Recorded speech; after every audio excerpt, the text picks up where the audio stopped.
ট্রাম্পের ইরান যুদ্ধের বিরুদ্ধে এখন চলছে মার্কিন কংগ্রেসের ডেমোক্রেসি পার্টিটি। বলে রাখি, মার্কিন যুক্তরাজ্যের যে কংগ্রেস, সেখানে দুটি পার্টি মূলত রয়েছে। একটা হচ্ছে ডেমোক্রেসি পার্টি আর ট্রাম্পের হচ্ছে রিপাবলিক পার্টি। যেখানে রিপাবলিক পার্টি অর্থাৎ ট্রাম্প একটা বিল পাস করতে চেয়েছিল 1.15 ট্রিলিয়ন ডলার। বিপুল পরিমাণ অর্থ দিয়ে তারা ইরানে সামরিক অভিযান চালাবে এবং সৈন্য পাঠিয়ে ইরান পুরোপুরি দখল করে নেবে।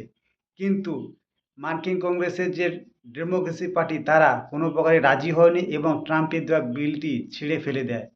যেখানে ট্রাম্প বারবার অনুরোধ করছিল যে তাকে যদি এই বিপুল পরিমাণে অর্থ দিয়ে দেওয়া হয়, তবে ট্রাম্প ইরান দখল করে দেখাবে, যেটা এর আগে কোনো রাষ্ট্রপতি করতে পারেনি, সেটা ট্রাম্প করে দেখাবে। তার জন্য সে বারবার অনুরোধ করছিল প্রায় 1.1 ট্রিলিয়ন যেন তাকে প্রদান করা হয়।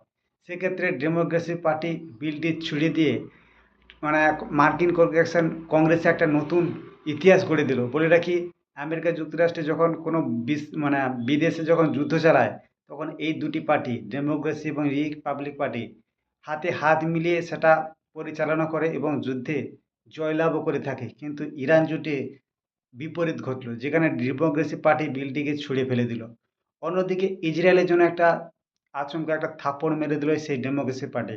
বলে রাখি, কয়েক মাস আগে যেখানে ট্রাম্প ও নেতানিয়াহু মিলে একটি বিল পাস করেছিল, যেখানে ইসরায়েল ও আমেরিকা যুক্তরাষ্ট্রের সমস্ত সৈন্য বলুন, উন্নত প্রযুক্তি বলুন, অর্থনৈতিক বলুন, সমস্ত দুই দেশ পরিচালনা করতে পারবে। অর্থাৎ বুঝতে পারছেন, কোনো দেশে যদি আক্রমণ করতে হয়, তাহলে আমেরিকা যুক্তরাষ্ট্র, ইসরায়েল যৌথ সেনা নিয়ে অভিযান করতে পারবে। সেটা নেতৃত্ব দুই দেশের সেনা প্রধান বা সেনা রাষ্ট্রের যে প্রধান, তারা নেতৃত্ব দিতে পারে।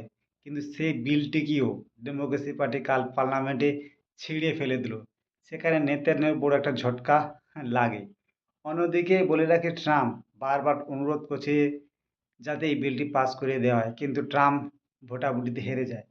প্রায় 4% ভোট ট্রাম্প পায়নি, যেখানে 60% ভোট হলে ট্রাম্প জিতে যেত।